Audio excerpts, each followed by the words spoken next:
কথা কন না কেন লাগবে? তারাবি নামাজ কয় রাকাত জানি আগে পড়তেন? জোরে কন। এখন বানাইছে তারা কয় রাকাত? কয় রাকাত? 8 রাকাত। হ্যাঁ, 8 রাকাত বানাইছে। এখন আসেন তারাবি আসলে কয় রাকাত এটা জানার দরকার আছে না নাই? শুনেন, যারা তারাবি নামাজ 8 রাকাত দলিল দিতেছেন যে তারাবি 8 রাকাত, এরা যেই দলিলের উপরে ভর করে 8 রাকাতের দলিল দিয়ে তারাবি 8 রাকাত বানাচ্ছেন, ওই দলিলের উপরে ভর করে দেখা যায় যে এই দলিলটা মূলত তারাবি নামাজের কোন দলিলই না। একটু জোরে বলেন আল্লাহু আকবার। কি সে হাদিস? আম্মা জান আয়েশা সিদ্দিকা রাদিয়াল্লাহু আনহা থেকে বর্ণিত হাদিস। মা আয়েশা বর্ণনা করেন, আমার নবীজি রমজান এবং রমজানের বাহিরে 11 রাকাতের বেশি পড়তেন না। আল্লাহু আকবার। কত রাকাত? 11। কত? 11 মানে 3 রাকাত বেতের। 3 রাকাত বেতের বাদ দিলে আর কয় রাকাত থাকে? জোরে কর। এই হাদিসের উপরে ভর করে যারা বলতেছেন নবীজি 8 রাকাতের বেশি তারাবি পড়তেন না, ভাই শুনে রাখেন, এই হাদিসের মধ্যে আছে আম্মা জান আয়েশা সিদ্দিকা বলেন নবীজি রমজান এবং রমজানের বাহিরে 11 রাকাতের বেশি পড়তেন না। তার মানে 3 রাকাত বেতের আর 8 রাকাত তারাবি। আমি আপনাদের কাছে জানতে চাই, তারাবি কি রমজানের বাহিরে আসেনি? জোরে বল, আছে? এই যে আজকে কি তারাবি কেউ 8 রাকাত পড়েছে? কথা বল না কেন? তো এই নামাজ মা আয়েশা বলেন যে আমার নবীজি রমজান এবং রমজানের বাহিরে 11 রাকাতের বেশি পড়তেন না। তার মানে 3 রাকাত বেতের আর 8 রাকাত তারাবি। এই তারাবি নামাজ যারা 8 রাকাত বানানোর দলিল এটা দিতেছেন, ও ভাই আপনার কাছে জানতে চাই যে আল্লাহর নবী বুঝলাম রমজান মাসে নাই 8 রাকাত তারাবি পড়ছে, তো রমজানের বাহিরে কি নবীজি তারাবি নামাজ পড়ছে কি? রমজানের বাহিরে কি তারাবি আছে? তাহলে দেখি তো এই 8 রাকাত রমজানের বাহিরেও পড়া যায় কিনা। কথা বলেন না কেন? আমার নবীজি তাহাজ্জুদের নামাজ পড়তো রে। আল্লাহু আকবার। তাহাজ্জুদের নামাজটা রমজানের মধ্যেও পড়া যায়, রমজানের বাহিরেও। আমার নবীজির একটা আমল ছিল, উনি তাহাজ্জুদের নামাজ পড়তেন নিয়মিত। আল্লাহু আকবার। আমার কথাগুলি কি বুঝতেছেন আপনারা? আমার নবী তাহাজ্জুদের নামাজ পড়তেন। আল্লাহর হাবিব সর্বশেষ বেতের নামাজটা আদায় করতেন। মা আয়েশা বর্ণনা করেন আমার নবীজি রাতের নামাজ 11 রাকাত পড়তেন রমজানের বাহিরে। তো রমজানের মধ্যে যদি তারাবি হয়, রমজানের বাহিরে তো তারাবি নাই। তার মানে বোঝা যায় এই হাদিসটা মূলত কিয়ামুল লাইলের হাদিস। এটা হলো তাহাজ্জুদ নামাজের হাদিস।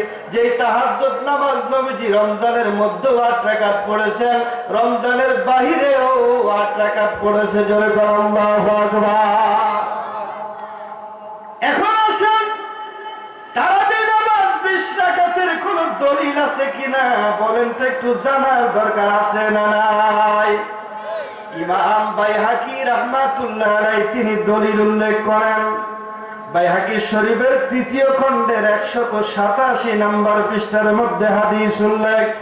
হাদিস নাম্বার হলো 4288। আসারুস সুনান সেই কিতাবের 245 নম্বর পৃষ্ঠার মধ্যে উল্লেখ রয়েছে। যে হাদিসটা নাসবুর রাহ কিতাবের 2য় খণ্ডের 151 নম্বর পৃষ্ঠার মধ্যে উল্লেখ রয়েছে। আল হাবিলিল ফাতওয়া কিতাবের মধ্যে ইমাম জালালউদ্দিন আব্দুর রহমান সিউতি রাহমাতুল্লাহ আলাইহি তিনি 1ম খণ্ডের 415 নম্বর পৃষ্ঠার মধ্যে উল্লেখ করেছেন।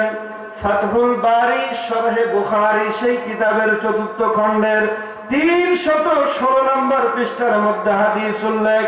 মিশকাতুল মাসাবি সেই কিতাবের সরা যিনি লিখেছেন আল্লামা ইমাম মুল্লা আলী কারি হানাফি রাহমাতুল্লাহ আলাইহি তিনি মিরকাতের 3য় খণ্ডের 345 নম্বর পৃষ্ঠার মধ্যে উল্লেখ করেছেন। এছাড়াও মুয়াত্তা ইমাম মালিক কিতাব সহ বহু কিতাবের মধ্যে সহিহ সনদে হাদিস উল্লেখ। হাদিসটা এভাবে উল্লেখ আছে, আন সাঈদ ইবনে ইয়াজিদ قال كانوا يقومون على عهد عمر بن الخطاب رضي الله عنه في شهر رمضان ب20 ركعة। জবানটা ছেড়ে দিয়ে বলা যাবে কি আল্লাহু আকবার। হযরত সাঈদ ইবনে ইয়াজিদ রাদিয়াল্লাহু তাআলা তিনি বর্ণনা করেন, হযরত উমর ফারুকের জামানার মধ্যে আমরা রমজান মাসে 20 রাকাত 20 রাকাত আমরা 20 রাকাত তারাবি নামাজ আদায় করতাম। জবানটা ছেড়ে দিয়ে বলা যাবে কি আল্লাহু আকবার। আরে তারাবি নামাজ উমর ফারুকের জামানা থেকে 20 রাকাত চালু হয়েছে। আল্লাহু আকবার বলেন। আপনারা জানেন কিনা জানি নাই, তারাবি নামাজ নবীজি একটা না এক মাস জামাতে কোনোদিন পড়েনি। এক মাস ব্যাপী নবীজি জামাতে একটানা তারাবি নামাজ পড়েনি। কিন্তু তারাবি নামাজের জামাতটা চালু হয়েছে হযরত উমর ফারুকের জামানা থেকে। আল্লাহু আকবার বলেন। উমর ফারুকের জামানা থেকে সাঈদ ইবনে ইয়াজিদ বর্ণনা করেন যে আমরা উমর ফারুকের জামানায় রমজান মাসে 20 রাকাত তারাবি পড়তাম। সুবহানাল্লাহ। কয় রাকাত পড়তো? কথা বলেন, কয় রাকাত? এই 8 রাকাতের গ্রুপেরা দেখবেন অন্যান্য সময় সৌদি আরব দলিল দেয়, কয় সৌদি আরবে দোয়া নাই, সৌদি আরবে মিলাদ নাই, সৌদি আরবে কবর জিয়ারত নাই, এভাবে সৌদি দলিল দেয়। অথচ যখন তারাবি নামাজের সময় আসে তখন আর সৌদি আরব দলিল দেয় না। আমার কথাটা কি বুঝতেছেন? অন্যান্য সময় সৌদি আরব দলিল দেয়, সৌদি এটা নাই ওইটা নাই, কিন্তু তারাবি নামাজের সময় আসলে আর তারা সৌদির দলিল দেয় না। কারণ আজ থেকে নয়, উমরে ফারুকের জামানা থেকে অর্ধবতী পর্যন্ত হারামাইন শরীফের মধ্যে 20 রাকাত তারাবি নামাজ, মক্কার কাবা ঘরে এবং মদিনার মসজিদে নববীর মধ্যে 20 রাকাত তারাবি নামাজ হয়ে আসছে, এখন চলতেছে, ভবিষ্যতেও চলবে ইনশাআল্লাহ। কথা বলেন ঠিক কিনা? 8 রাকাত বানানোর কোনো সুযোগ তারাবি নামাজ নাই।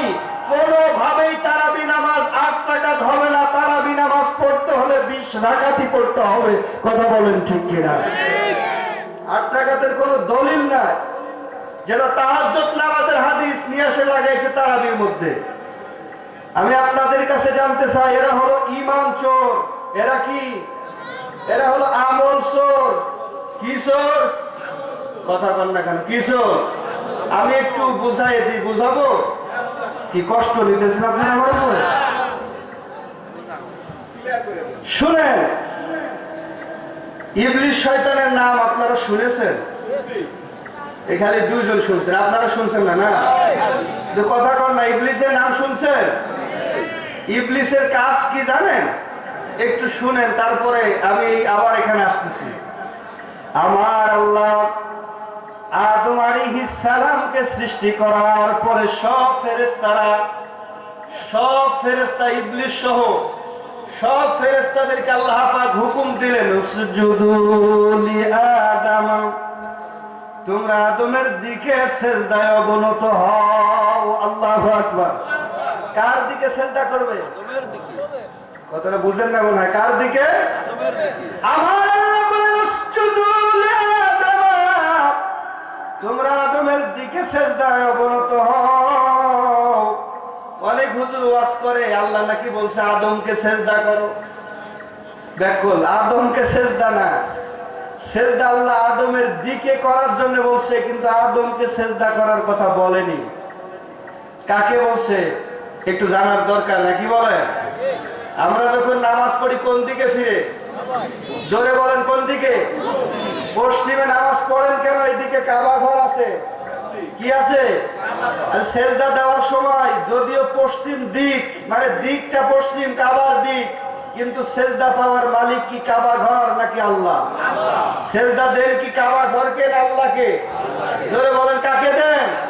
আল্লাহ ঠিক আদম আলাইহিস সালামের দিকে সিজদা করার কথা বললেন, আদমকে না। সিজদা কাকে দিতে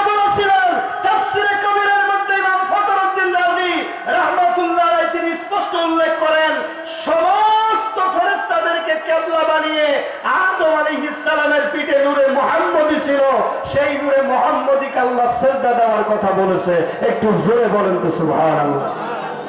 আল্লাহ আদমকে সিজদা দিতে বলেনি, আদমের পিঠে একজন ছিল তাকে সিজদা দিতে বলছে। সুবহানাল্লাহ।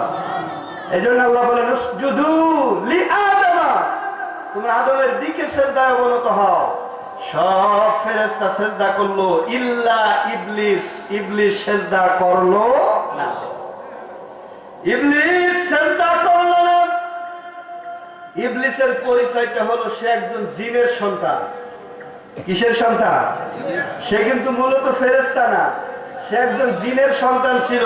কিন্তু আমল করতে করতে করতে করতে এক পর্যায়ে সে মুআল্লিমুল মালাইকা, ফেরেশতাদের সর্দার হয়ে গেছিল, শিক্ষক হয়ে গেছিল। একটু জোরে বলেন তো আল্লাহু আকবার। সবাই সিজদা করলো ইল্লা ইবলিস, ইবলিস সিজদা করলো না। ইবলিস যখন সিজদা না করলো, সব ফেরেশতারা সিজদা করতেছে, ইবলিস যখন সিজদা না করলো, আল্লাহর হুকুম অমান্য করার কারণে আল্লাহ তার গলায় লানাতের তক্ত দিয়ে দিল, অর্থাৎ জুতার মালা দিয়ে দিল। বুঝেন আপনারা? জুতার মালা যখন দিয়ে দিল, ফেরেশতারা সিজদা থেকে মাথা উত্তোলন করলো, করে দেখলো আমাদের লিডার যে, আমাদের উস্তাদ যে, আমাদের শিক্ষক যে, তার গলায় জুতার মালা, লানাতের তক্ত। ফেরেশতারা চিন্তা করছে না জানি এই জুতার মালা আমাদের গলায় উঠতে পারে, ওই জন্য তারা ভয়তে আবার সিজদা দিয়েছে। সুবহানাল্লাহ বলেন। আমরা নামাজে কয়বার সিজদা দিই? কথা কর না কেন? কয়বার? এই দুইবার সিজদা এখান থেকে আসছে। একবার হলো আল্লাহর হুকুমে সিজদা দিয়েছে ফেরেশতারা, আর একবার হলো ভয়তে সিজদা দিয়েছে। আল্লাহু আকবার। দ্বিতীয়বার সিজদা দেওয়ার পরে সব ফেরেশতারা যখন মাথা উত্তোলন করলেন, আল্লাহ পাক সব ফেরেশতাদেরকে জানিয়ে দিলেন যে তোমাদের লিডার, তাকে লানাতের তক্ত দেওয়া হয়েছে, চির অভিশপ্ত করা হলো, চির জাহান্নামী বানিয়ে দেওয়া হয়েছে। আল্লাহু আকবার বলেন। যখন চির জাহান্নামী হয়ে গেল, ইবলিস শয়তান আল্লাহর কাছে বলতেছে, আল্লাহ, ওগো আল্লাহ, সারাটা জীবন তো তোমার বন্দেগী করলাম, তোমার ইবাদত করে কাটাইলাম, ওগো আল্লাহ, আজকে আমি চির জাহান্নামী হয়ে গেলাম, লানত পাইলাম। এত বছর যে তোমার বন্দেগী করলাম, তার কি কোনো বিনিময় আমি পাবো না? আল্লাহ কি ঋণ থাকে? জোরে বলেন। আল্লাহ আপনার আমার কাছে ঋণী থাকে? আল্লাহ বলে যে আমি ঋণী থাকি না, তুমি কি চাও, তুমি যা চাইবা আমি আল্লাহ আজকে তাই দান করবো। আল্লাহু আকবার। তবে হ্যাঁ, দুনিয়া পাইবা, আখিরাতে কোনো কিছু পাইবা না। ইবলিস বলল আল্লাহ দুনিয়া দিলে চলবে, তো কি চাও বলো। প্রথম নাম্বার ইবলিস চাইলেন আল্লাহ আমাকে কিয়ামত পর্যন্ত হায়াত দিতে হবে। কোন পর্যন্ত? জোরে বলেন। আমাদের হায়াত কোন পর্যন্ত? আমাদের হায়াত কিয়ামত পর্যন্ত নাকি? আমাদের একটা নির্দিষ্ট হায়াত আছে, কিন্তু ইবলিসের নির্দিষ্ট হায়াত কত? কিয়ামত পর্যন্ত। একটু জোরে বলেন তো আল্লাহু আকবার। ইবলিস শয়তান কিয়ামত পর্যন্ত হায়াত চাইলেন, আল্লাহ রাব্বুল আলামিন তাকে কিয়ামত পর্যন্ত হায়াত দিয়ে দিলেন। দ্বিতীয়বার বললেন কি চাও? 2 নম্বরে বলো। ইবলিস দ্বিতীয় নাম্বার বললেন, আল্লাহ, যে আদমের দিকে সিজদা না দেওয়ার কারণে চির জাহান্নামী হয়ে গেলাম, ওগো আল্লাহ, আমাকে এমন ক্ষমতা দিতে হবে, এমন পাওয়ার দিতে হবে, ওই আদম শুধু নয়, ওই আদমের সন্তান যারা দুনিয়ার মধ্যে আসবে সবার কাছে একই সেকেন্ডে, এক মুহূর্তের মধ্যে সবার কাছে যাওয়ার মতো ক্ষমতা দিতে হবে। শুধু যাওয়ার ক্ষমতা দিলে হবে না, সবার কাছে গিয়ে যেন একই সেকেন্ডের মধ্যে আমি ওয়াসওয়াসা দিতে পারি, কুমন্ত্রণা দিতে পারি, এমন ক্ষমতা, এমন পাওয়ার আমাকে দিতে হবে। আল্লাহ বললেন ঠিক আছে, যা, তোকে সেই পাওয়ারও দিলাম। একটু জোরে বলা যাবে কি আল্লাহু আকবার?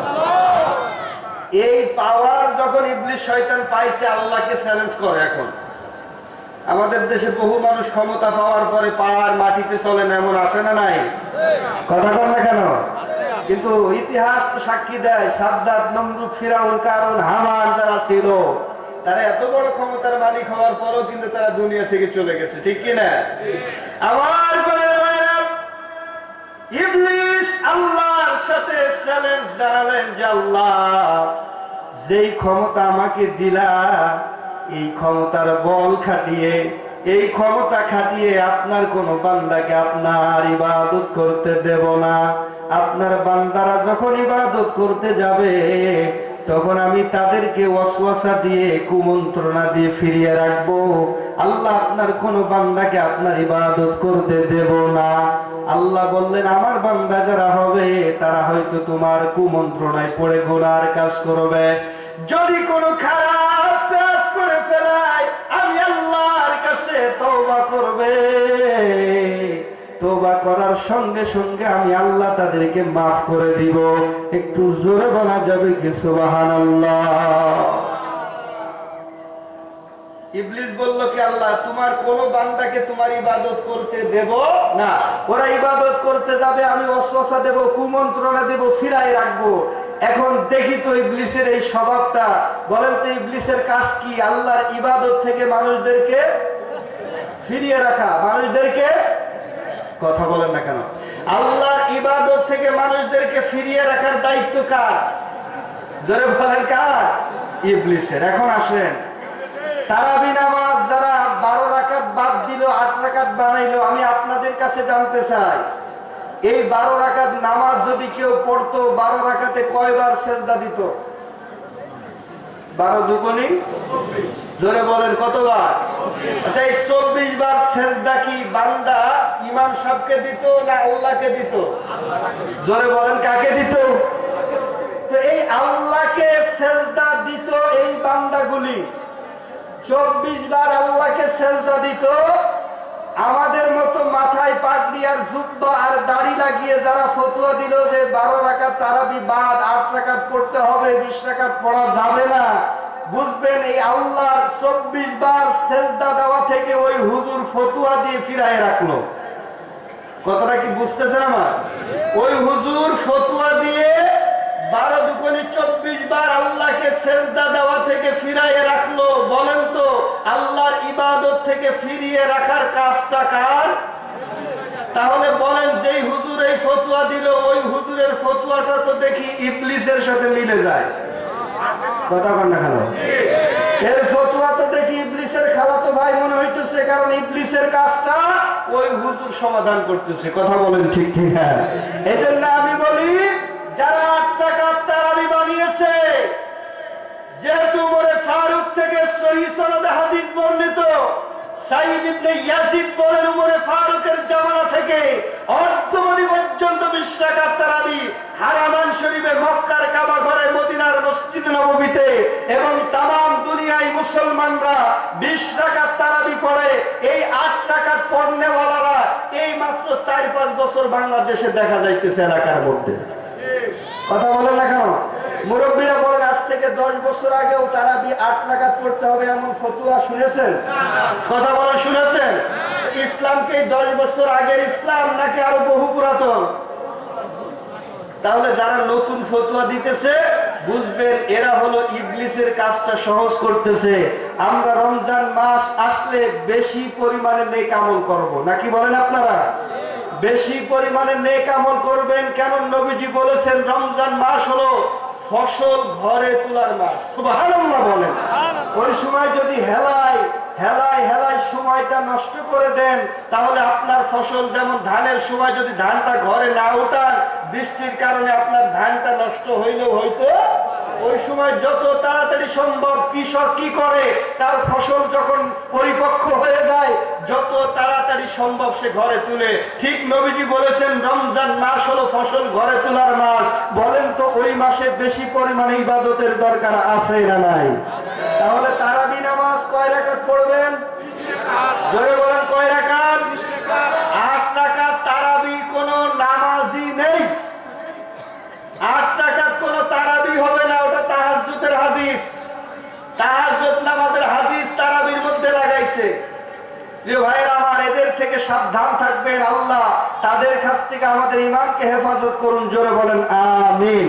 তাহলে দ্বিতীয় এই আমলটা, প্রথম আমল দুরূদ শরীফ, দ্বিতীয় আমল হলো তারাবি নামাজ 20 রাকাতের। আল্লাহ আমাদের এই সমস্ত আমল করার মতো তৌফিক দান করুন, বলেন আমিন।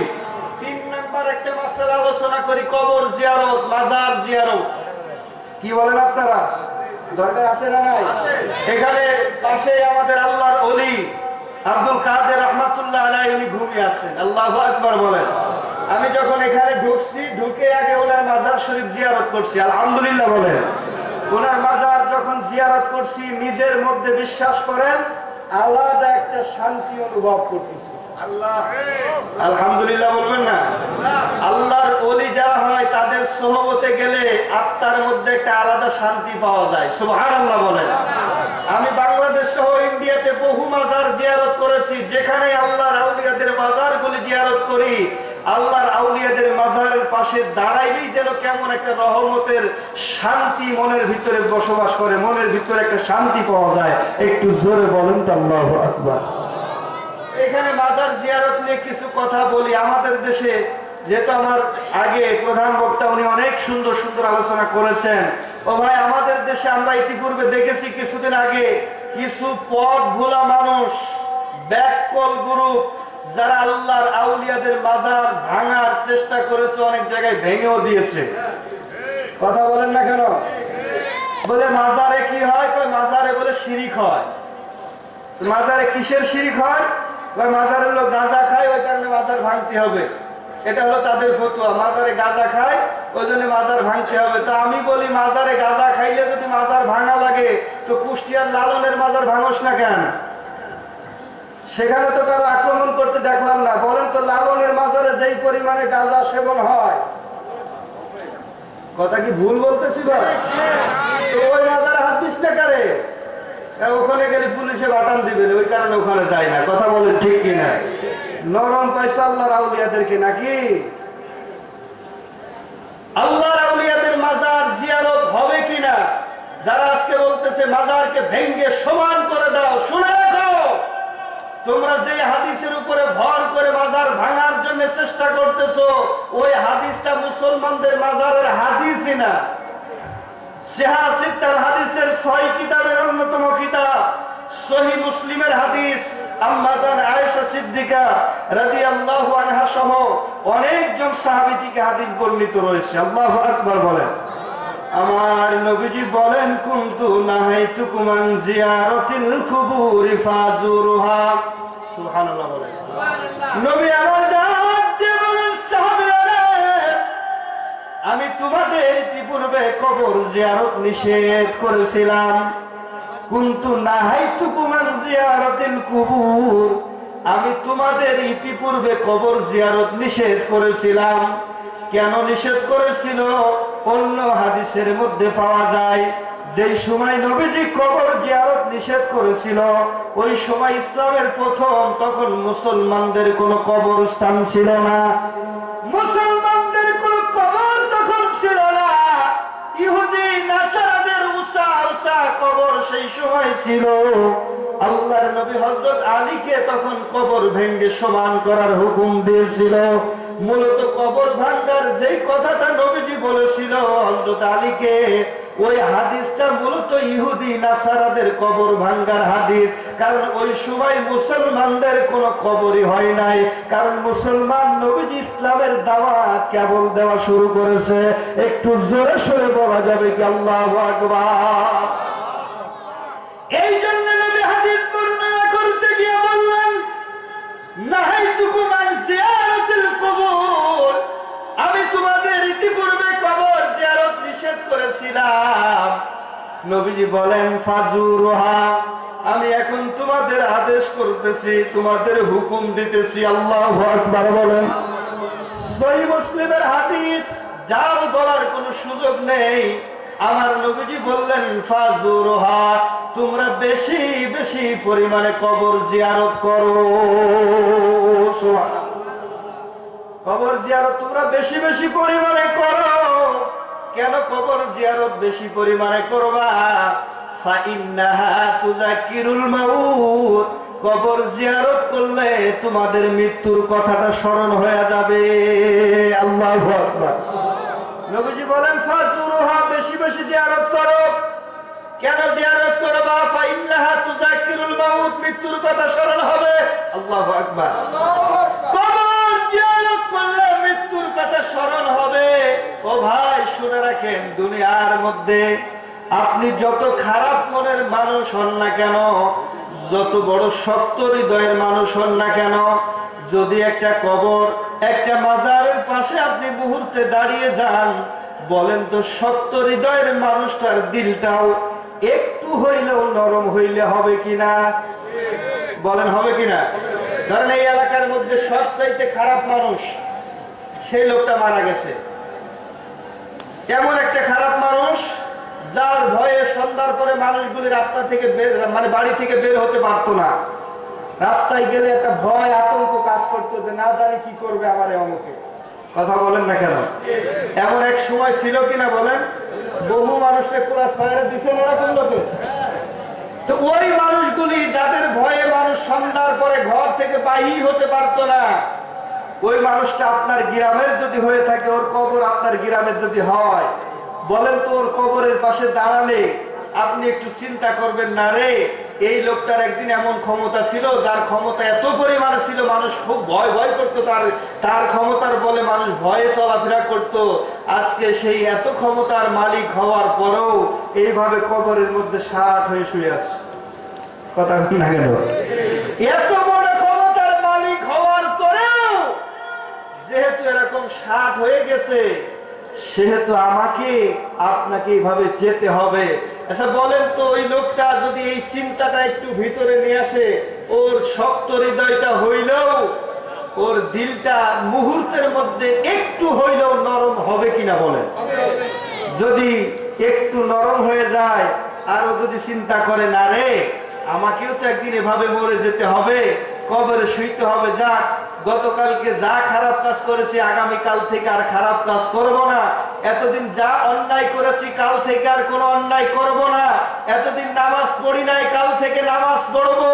বলেন তো কবর জিয়ারত করার কারণে আল্লাহ তার দিলটা মুহূর্তের মধ্যে নরম করে দিলে ওই ব্যক্তি খারাপ কাজ থেকে ফিরে ভালো কাজে আসতে পারে কি পারে না?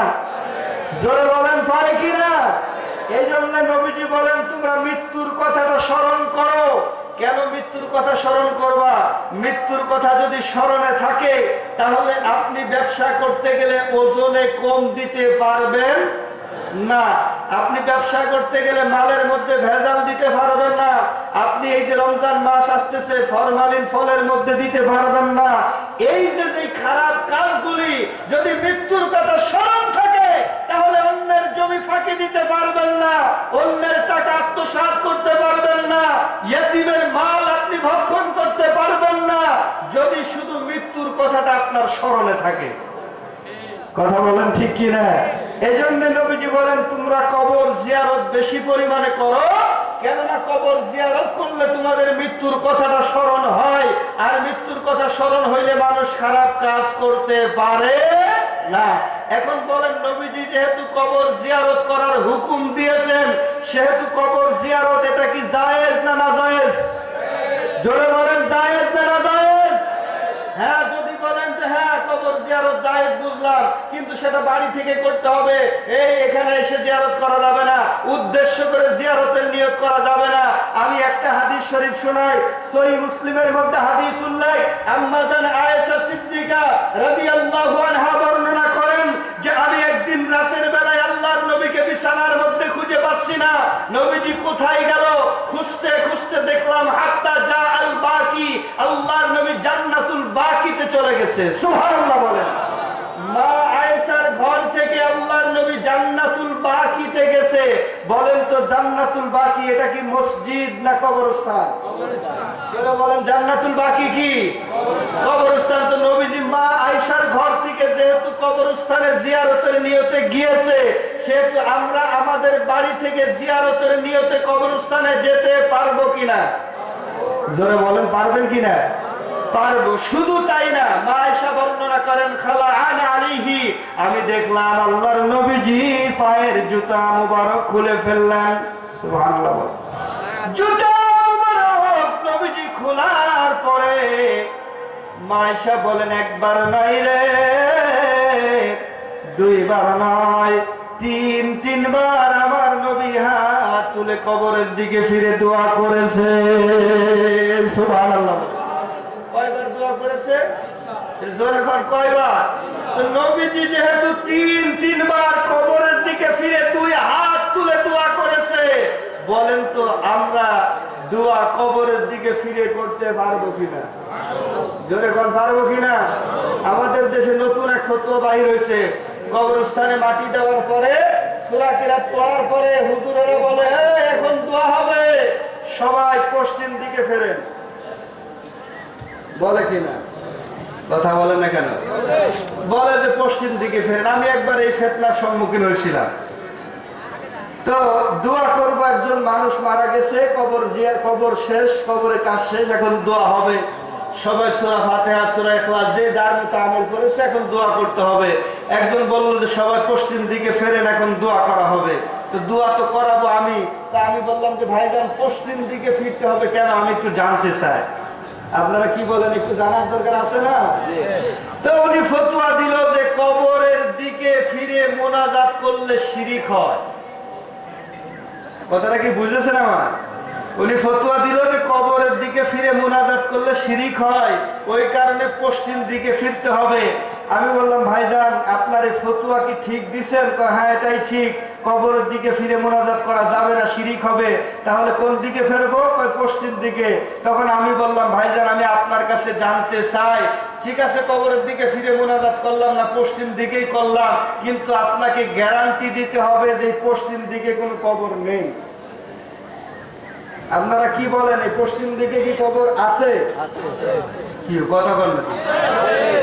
কি মনে হয় পশ্চিমে কবর আছে? পূর্ব দিকে, উত্তরে, দক্ষিণে? তো হুজুর যে ফতোয়া দিল কবরের দিকে ফিরে মোনাজাত করলে শিরিক, তো কবরের দিক পশ্চিমেও তো কবর আছে, পূর্ব কবর আছে, উত্তর দক্ষিণ সব দিকে কবর আছে, তাহলে এখন মোনাজাত করবো কোন দিকে আমারে বলেন? হুজুর তাকে মানকে সিপাই পড়ে গেছে আর কি। মানকে সিপা বুঝেন আপনারা? তা আমি বললাম যে শুনেন, নবীজি সহিহ মুসলিমের বর্ণনা অনুযায়ী নবীজি জান্নাতুল বাকি তথা কবরস্থানের দিকে ফিরে দোয়া করেছে। আল্লাহু আকবার বলেন। আর আমরা যতই কবরের দিকে ফিরে মোনাজাত করি আর উত্তর দক্ষিণ যেদিকেই করি না কেন, কিন্তু দোয়া করি বলেন তো কার কাছে? ওই যে যেমন পশ্চিম দিকে সেজদা করলে সেজদা কাবা ঘরকে দিই না, তেমনি কবরের দিকে ফিরে মোনাজাত করি আর পূর্ব পশ্চিম যেদিকেই করি না কেন, দোয়া করার সময় বলেন তো আপনারা চান কার কাছে? তাহলে কবরের দিকে ফিরে মোনাজাত করা যে অপসংস্কৃতি আমাদের দেশে বর্তমান চালু হইতেছে যে ফিরে করা যাবে না, বুঝবেন এটা হলো মূর্খ কানার ঘরে কানা। কথা বলেন ঠিক কিনা? আপনি যেদিকে ফিরে মোনাজাত করেন না কেন, মোনাজাত করবেন কার কাছে? তাহলে আল্লাহর আউলিয়াদের মাজার জিয়ারত করবেন, সেখান থেকে রুহানি তাওয়াজ্জু ফয়েজ নেবেন। কারণ আল্লাহর আউলিয়াদের জিয়ারত, এক মুহূর্ত জিয়ারত যদি করতে পারেন আপনার আত্মার মধ্যে একটা আলাদা শান্তি বিরাজ করবে। আল্লাহু আকবার বলেন। সব কবরই কবর, কিন্তু সব কবর মাজার হয় না। মাজার ওই কবরকে বলা হয় যে মাজার, যেই কবর বেশি পরিমাণে জিয়ারত করা হয়। মাজার মানে হলো জিয়ারতগাহ বা জিয়ারতের স্থান। আল্লাহর ওলি এই যে এখানে আব্দুল কাদের রহমাতুল্লাহ আলাইহি ঘুমিয়ে আছেন, ওনার মাজার বলেন তো আপনারা জিয়ারত করেন নাই? ওনার মাজার সব সময় মানুষ জিয়ারত করার চলতেই আছে, জিয়ারত চলতেই আছে। এই জন্য ওনার কবরটা কবর না, এটা মাজার হয়ে গেছে। একটু জোরে বলেন তো সুবহানাল্লাহ। এই জন্য আপনারা যারাই দরবার শরীফে আসবেন এই আদবটা রক্ষা করবেন যে দরবারে ঢোকার আগে, কোনো কিছু খাওয়ার আগে যার কাছে আসছেন আল্লাহর আউলিয়া, ওনাকে আগে জিয়ারত করবেন। জিয়ারত মানে হলো সাক্ষাৎ। জিয়ারত মানে কি? আপনি ওনার মাজারের পাশে দাঁড়াবেন, আপনাকে মাজার শরীফ থেকে উনি আপনাকে চিনবে। সুবহানাল্লাহ বলেন। নবীরা জিন্দা নাকি মরা? কথা বল না কেন? মরা মানুষের কি কেউ সালাম দেয়? আপনারা তো মানে বিভ্রান্তির মধ্যে পড়ে গেছেন। আপনারা যখন কবর জিয়ারত করতে যান তখন কবরবাসীদেরকে সালাম দেন না? আসসালামু আলাইকুম ইয়া আহলাল, আসসালামু আলাইকুম ইয়া আহলাল কুবুর। এই যে কবরের যে সালাম দেন, তো সালাম দেওয়া হলো সুন্নাত, জবাব দেওয়া কি ওয়াজিব। কথা বল না কেন? তো কবরের মধ্যে যে আছে সে তো মরা, তার সালাম দিতেছেন কি বলেন আপনারা? এজন্য আল্লাহর আউলিয়া যারা আলা ইন্না আউলিয়া আল্লাহি লা ইয়ামুত। আল্লাহর নবী বলেন, যারা আল্লাহর আউলিয়া, আল্লাহর বন্ধু, তাদের মৃত্যু নাই। জোরে কর সুবহানাল্লাহ। তারা ইন্তেকাল হয়, ইন্তেকাল হওয়ার পরেও আল্লাহ পাক তাদেরকে জিন্দা করে দিয়েছেন। সুবহানাল্লাহ বলেন। আল্লাহর ওলিরা জিন্দা, এটা কি বিশ্বাস হয় আপনাদের? জোরে বলেন হয়।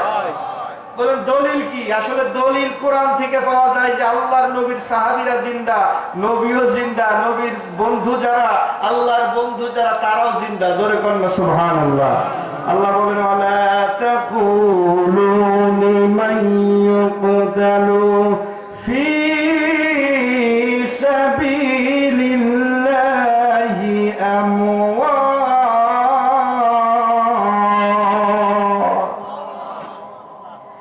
যারা আল্লাহ পাক বলেন, যারা আমি আল্লাহর রাস্তায় জিহাদ করে শাহাদত বরণ করলো, তাদেরকে তোমরা মৃত বলো না। সুবহানাল্লাহ।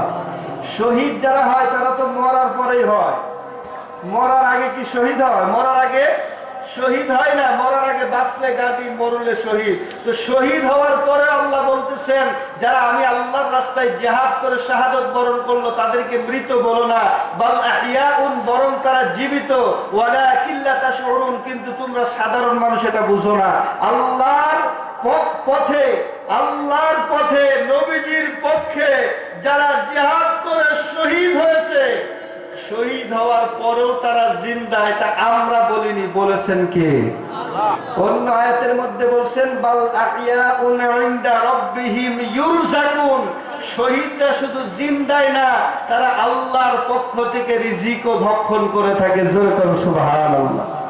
এজন্য আল্লাহর আউলিয়া যারা, তাদেরকেও আল্লাহ পাক শহীদের মর্যাদা দিয়েছেন। সুবহানাল্লাহ বলেন।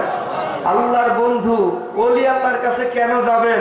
আমাদের দেশের হুজুররা কোরআন হাতে নিয়ে বলতেছে যে কোন পীরের কাছে যাওয়া যাবে না, কোন ওলি আল্লাহর কাছে যাওয়া যাবে না। দলিল কি? দলিল কোরআন। কোরআন হাতে নিয়ে বলতেছে আমাদের দেশের বিশিষ্ট তাফসীর কারক, আমি নাম বললাম না, কোরআন হাতে নিয়ে বলতেছে, কোরআনের মধ্যে আছে কোন ওলি আল্লাহর কাছে যাওয়া যাবে না। আপনারা কি বলেন? কোরআনে যদি ওলি আল্লাহর কাছে যাইতে নিষেধ করে, আপনারা কেউ যাবেন? আসতে যাবেন আপনারা? আপনারা কোরআন মানেন না? তারা কি দলিল দেয়, আমি সেই আয়াতটা কি শোনাবো একটু? কি বলেন, শোনাবো না? ঘুমায় গেছেন? একটু দূর সরে বলেন, আল্লাহুম্মা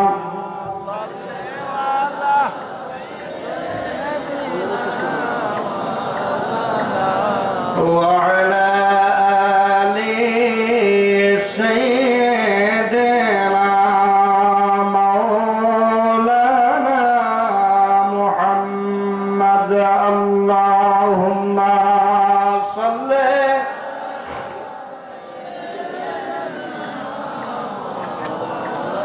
محمد وعلى آل سيدنا।